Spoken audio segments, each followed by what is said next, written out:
Hi and welcome back to our Chemistry SPM channel. So untuk video kali ini saya akan teruskan dengan membincangkan soalan penilaian prestasi 4 iaitu soalan nombor 9 dan 10. Okay, so basically video sebelum ni saya dah bincang soalan nombor 7 dan 8. Video yang sangat ringkas, sangat mudah untuk difahami. So kali ni untuk soalan nombor 9 dan 10 saya beritahu siap-siap penerangan dia akan panjang sikit. So please watch it slowly, and kalau if you tak faham apa-apa sahaja konsep ke atau ada mana-mana ke muskilan, you boleh terus komen in the comment box. Okay, supaya saya pun tahulah apa yang student tak faham, apa yang boleh saya give extra penekanan. Okay, sebab kalau you tanya soalan baru the teacher tahu sama ada you guys faham ke tak atau you guys have any issues ke tak. Alright, okay, so jom kita start. Okay, so jom baca soalan. Okay, kita ada natrium, kita ada magnesium, kita ada aluminium, ada silikon, ada fosforus, ada sulfur saya rasa. Ya ke? Okay, sulfur, klorin dan juga argon. Okay, so sekarang apa yang kita kena tengok? Kita kena kenal pasti dulu ini unsur kumpulan mana ataupun unsur kala mana. Okay, so nampak sangat ini unsur kala 3. Yes, betul. So disebabkan ini unsur kala 3, you kena ingat properties dalam kala 3 dulu. Itu yang sangat penting. Alright. Okay, so first question, nyatakan unsur logam metalloid bukan logam daripada senarai di atas. Okay, so unsur logam, you tahu kan unsur logam tu dia menunjukkan ciri-ciri logam. Okay, so bagi yang masih tak tahu lagi, okay, mainlah I scroll juga ke atas kan. Saja nak scroll nak tunjuk supaya you tahu dari mana saya dapat jawapan. Sekejap, manakah dia? Kat sini. Okay, so yang ni lah saya tengah fokuskan. Alright, so you boleh baca page 96, 97 dan juga 98. So kat sana memang kita dah terang lah dengan detail macam mana every single things this is working and everything. Okay, so untuk pengetahuan you, unsur logam. Okay, unsur logam biasanya dia ada pada kumpulan yang awal-awal tu. Betul tak? Okay, so untuk kala 3 ini, unsur logam berada dalam first 3 ni. Faham tak? Okay, so saya tulis A. Unsur logam, actually you ada Na, Mg dan juga Al, aluminium. So inilah unsur logam you. Okay, dan metalloid. Okay, so apa tu metalloid? Metalloid ini dia konsep separa logam. Okay, so you tengoklah apa yang separa logam di sini. Okay, so saya tulis dulu metalloid. Okay, so yang separa logam kat sini adalah hanya satu saja, which is silikon, Si inilah. Okay, and then bukan logam, phosphorus, sulfur, yang semua-semua ni lah. Okay, so tulis balik. So bukan logam sama dengan PSCl dan juga Ar. Cukuplah, you label takat ni pun dah perfect. Okay, so next, jelaskan perubahan jejari atom merentasi kala dari kiri ke kanan. Okay, ini satu soalan yang sangat tricky yang biasa keluar kat exam. Okay, so biasanya calon kat sini dia stuck. Okay, dia tak tahu nak terang apa, so dia simply main letak aja dia punya explanation sampaikan pemeriksa pun lupa apa yang dia belajar. Macam tu lah dia sometimes. Okay, so jom I terangkan kepada you. Okay, so kalau you tengok dalam jara berkala unsur, you boleh detect dia punya nombor sebenarnya. Okay, apa maksud I detect nombor? Okay, so yang ini 11. Okay, ni 12, ni 13, ni 14, 15, 16, 17 dan 18. Maksudnya ini somehow I'm talking about the nombor proton. Okay, I'm talking about the nombor proton lah.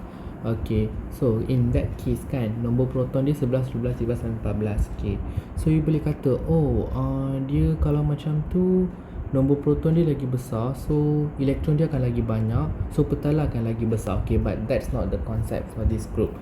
Tu yang ramai orang pening. Dia ingat kalau bilangan proton bertambah, which is kumpulan dia besar. Actually, it's not like that. Okay, untuk color it's not like that. Untuk color it's different. Okay, so macam mana nak faham? Okay, I terang kat that page lah.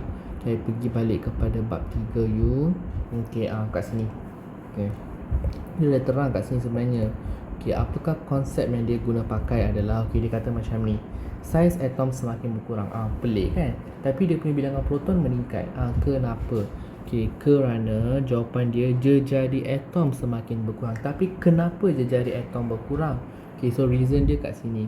Reason dia, pertambahan bilangan proton merentasi skala 3 akan menyebabkan pertambahan cas dalam nukleus atom.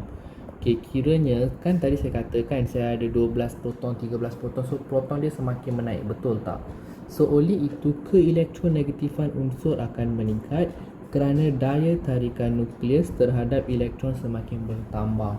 So kesannya akan menyebabkan saiz atom lebih kecil. Okay, kalau you nak faham dia macam ni, saya pergi balik kepada the page tadi. So you boleh fikir macam ni. Okay, contoh I lukis natrium kan. Okay, ni natrium. So tak.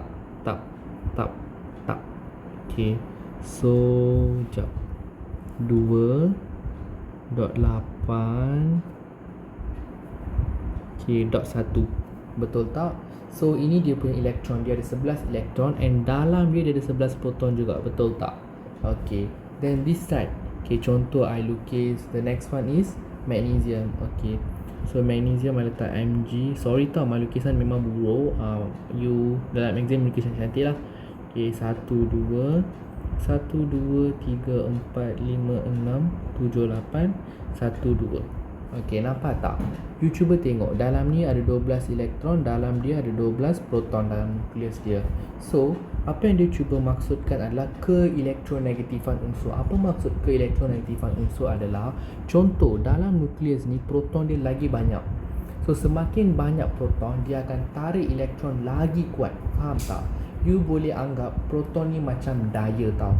So, lagi banyak you ada the proton, lagi kuat dia tarik the elektron. So kalau lagi kuat dia tarik, dia akan lagi dekat lah, faham tak? Dia akan lagi dekat dengan nukleus. Konsep ini hanya terpakai untuk skala 3 sahaja. Untuk kumpulan dia tak macam tu.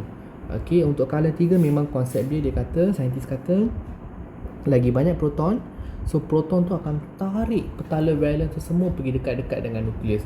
So semua ni akan shrink very near to the nucleus. So kalau yang ini ada 11, yang ini 12, so yang mana lagi kecil? Of course lah yang ini. So antara semua ini, keelektronegatifan siapa yang paling kecil? Siapa yang akan jadi saiz atom yang paling kecil in the end? Of course argon. Kenapa? Sebab walaupun argon ada 18 elektron, petala dia besar, tapi dalam nukleus ada 18 proton juga. So 18 proton akan bagi lagi banyak berdaya berbanding 17, 16, 15 dan sebagainya. So end of the day, argon paling kecil. Faham tak? So this is how we have to faham the concept untuk skala 3.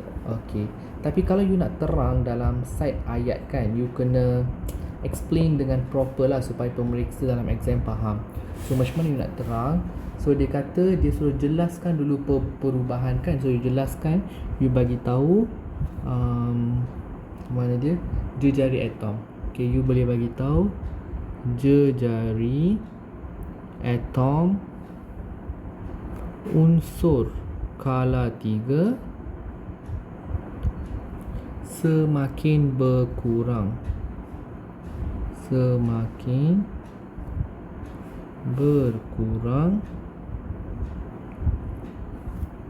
dari kiri ke kanan. So ni the first part. Okay, so kenapa jejari ini berkurang? So kenapa saya kata disebabkan bilangan elektron dan proton. So you have to kata bilangan elektron bagi atom unsur skala 3 akan bertambah sekaligus sekaligus bilangan proton pun bertambah. Okey, kalau you tak nak kata pun tak ada masalah. You boleh kata bilangan proton juga bertambah apabila you wajib mention tau dia punya direction. Apabila merentasi kala dari kiri ke kanan. So ini dia punya main core idea. So apa yang akan berlaku? So you boleh kata pertambahan bilangan proton. Okay, yang ni you kena mention betul-betul. So you have to say pertambahan bilangan proton ni kat mana. So pertambahan bilangan proton di dalam nukleus atom unsur skala 3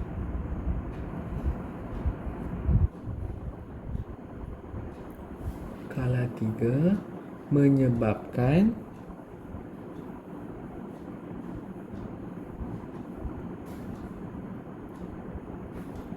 daya tarikan. Okay, daya tarikan siapa? Daya tarikan elektron terhadap proton semakin bertambah. Okay, you have to say daya tarikan elektron terhadap proton semakin bertambah apabila, sama juga, you repeat the sentence, apabila merentasi. Okay, apabila merentasi kala dari kiri ke kanan. So apabila dia merentasi, daya ini bertambah kan. So apa kesannya?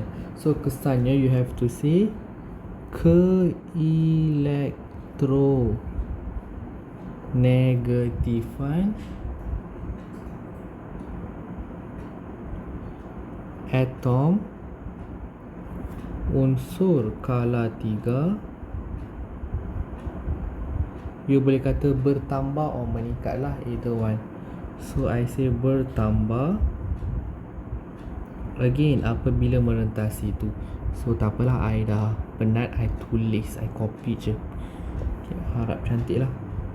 Ni dekat okay, tak apa. Resize, I takkan.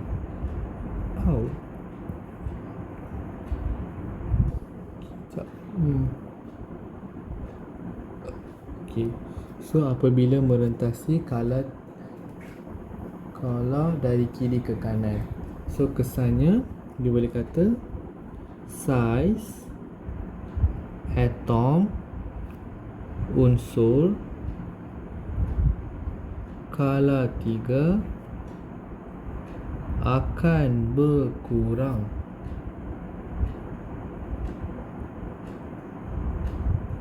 kerana jejari atom unsur skala 3 berkurang apabila merentasi